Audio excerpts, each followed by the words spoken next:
There is no chip on your shoulder. Despite all of this and everything that is seemingly at stake on Saturday night, what is helping you to have that feeling of tranquility right now? I know what's coming. I prepared my whole life for these moments. I've put the time in. I've dedicated decades to this sport. And I've done it all without cheating, without cutting any corners, and I'm proud of that.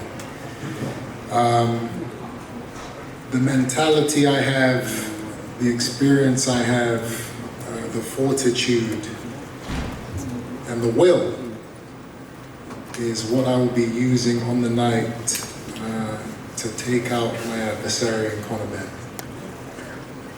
Conor, you've been on big stages, under the spotlight, since you turned professional. For both of you, big shoes to fill.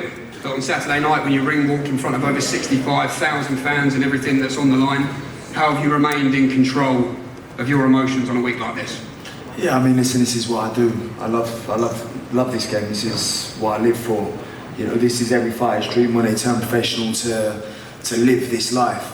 You know, there was no more pressure than a 19-year-old kid with no military experience walking out to a packed O2 arena. That's pressure. You know, I've been doing this for 10 years and you know, I'm more than prepared, more than ready.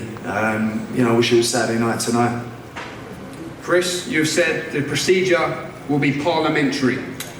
You know what that means, but for those of us who don't know, can you paint that in a picture for us? What does that look like on Saturday night? You know, Conor speaks about pressure, dealing with it, but you know, there's a reason why he had his training camp in Spain.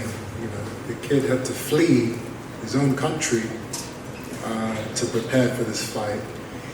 He knew that he couldn't handle the pressure of, you know, walking these UK streets and having people shouting out drug cheat and egg jokes. He didn't want to be involved in any of that. So he took himself away, he hid away, and you know, now he's back, and now he thinks he can use me to kind of get back into the good graces. You know, I haven't fled, I haven't hid away from anything. I've been in these streets. I've been to gyms all over London over the last 2 months. I've been and spoke to kids. I've done all the media obligations I've needed to do around the country. I've felt the energy on the streets of the UK over these last 2 months, and it's real. You know, people are invested in this. You know, everywhere I go, people are screaming, and most of the time it's positive, which is it's a new thing for me. I'm still getting used to that, but you know, I am happy with the place I am at mentally. I don't think Conor can say the same thing. I think he's feeling the pressure and the heat. I think he's feeling that, and he's going to feel a hell of a lot more in a couple of days' time. If the procedure is to be parliamentary, Conor, what's on your manifesto of what happens? And in response to Chris, are you feeling the pressure? No pressure. You know, I live for this. I've had the fight over 100 times in my head. You know, for me, it's just focusing on the training. You know, removing myself from my comfort zones, my familiarities, my family, and you know, fully dialing in. You know, I'm not going to allow myself to Chris and go back and forth, and you know, all that PR's done. I'm excited to get in there and put my hands on him Saturday night, irrelevant of all the rubbish he wants to talk and you know, names, and you know, we're not at school. And come Saturday night, I get to put my hands on him. You will be at school on Saturday, my friend. I'm taking you back to school. Well done, you. At school, I'm going to be the headmaster, my friend. Yeah. You will be in detention. You are funny, Chris. You made me laugh. Just focus on getting away off, fat boy. Weight. It's weight. Weight is, everyone always talking about this weight thing. You know, yeah. The weight is painful. Yeah, good.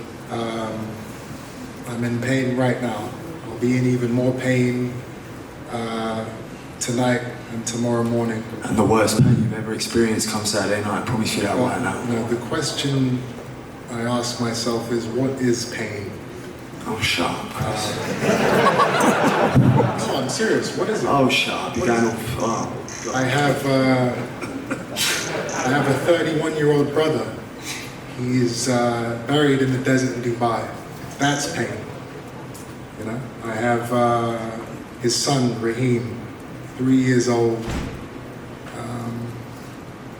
You know, he asks, why can't I see my daddy? Why doesn't he take me to school? That's pain. My own father, a man I idolized for my entire life, and he doesn't speak to me. We haven't spoken for years, and he thinks I'm a disgrace. You know, these things are what pain is to me. And if I can deal with all of these trials and tribulations, then the weight cut and the rehydration clause, these are all things that are not an issue. They are not important. Okay. Chris, in the build-up to the original date, you said 60% is what you'll be and 60% will be enough. What percent will you be on Saturday and what percent will be enough to beat Conor Benn? Yeah, we're not doing the percentages anymore. That was for the first time around before Conor got caught cheating. Now it's about, you know, preparing to get this kid out of boxing. We're not taking him lightly anymore. You know, he should have taken the chance he had in that first fight. When I was underestimating, when I was, you know, playing, when I was taking him lightly, that was his best shot. Now it's gone, because now I have a duty to boxing, to the public, to the fans who he's lied to, who Eddie Hearn's lied to for the last 2-3 years. I have a duty to erase these guys from the picture.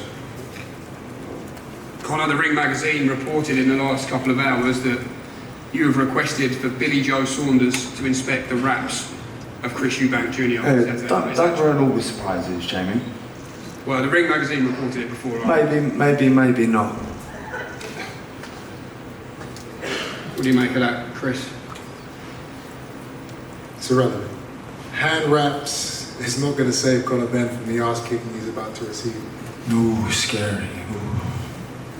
Conor, hearing you speak this week, you say what gets you out of bed on those early morning runs is the fear of losing to another man. What about the fear of losing to this man, Chris Eubank? Yeah, listen, it's always personal. I'm a very emotional fighter. You know, I fight with my heart on my sleeve, and it's the way I've been my whole career. It's the only way I know. So for me, you know, he is another man. Yes, his name is Eubank, and I won't be losing to a fighter whose name's Eubank, especially not this man. He says he has no game plan, Chris, just a hop, skip and a right hand, and that'll be all she wrote. Do you believe him?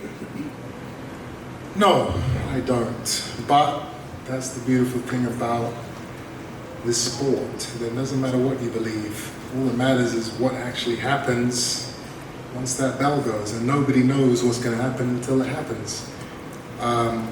What I do know is whatever strategy, whatever game plan these people have come up with, nothing will prepare them for the fire they're going to receive in a couple of days' time.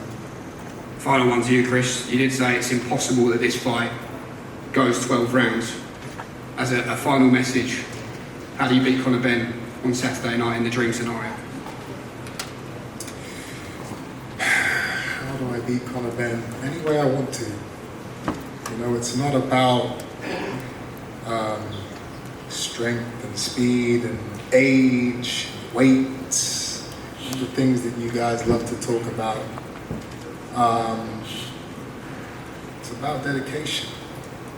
It's about paying, who's paid their dues and who's done it clean, who's dedicated their life, who's real and who's fake. And I believe all of those categories are in my favor. And Conor, final one to yourself. You've told us no game plan. You don't need a game plan. when the opening bell rings here at Tottenham Hotspur, what happens? Yeah, I'm coming here to take his head off. And just finally, Chris, Eubank supremacy. That's what you've kept talking about in the build-up to this fight. You can cement that on Saturday. Is that part of what comes with all of this occasion for you as well, personally? Legacy indeed. I'm confident. I still want that £1 million bet that Eddie Hearn said he wanted to do. Eddie, what's up, man? We gonna put the mill on or what? Well, I asked you a question, so of course, go on the stage and answer. Yeah, I'll talk. Firstly, I want to say how proud I am of Conor. No. When I said talk, I That's mean, all right. question. No, you're all right. Have a day off. Are you going to fulfill the bet, or are you going to run away like the weasel that you are? I tell you what. So his excuse at the moment is he's going to get fined 100,000 by the board if he bets, and that's why he can't bet me this £1 million that he said publicly that he wanted to do. So how about I make it easier for you, and I'll put $1 million up, and you put 900,000 up, so I've covered the 100K fine that you're going to get that you can't afford to pay, and let's get it on that way. Let's put the money in escrow tonight, and winner takes all on Saturday. How about that? As I said to your promoter over there, we will have a conversation with Mr. Smith. If I won't face any penalties on my licence, we can consider it. In the meantime, get back to the hotel, take that weight off, and get prepared to get an absolute spanking on Saturday night at Tottenham Hotspur. Always a way to weasel your way out of what you're supposed to be doing, which is honouring your word. Okay. If Eddie won, Frank Smith, maybe you can. What? The bet? I haven't got £1 million, mate.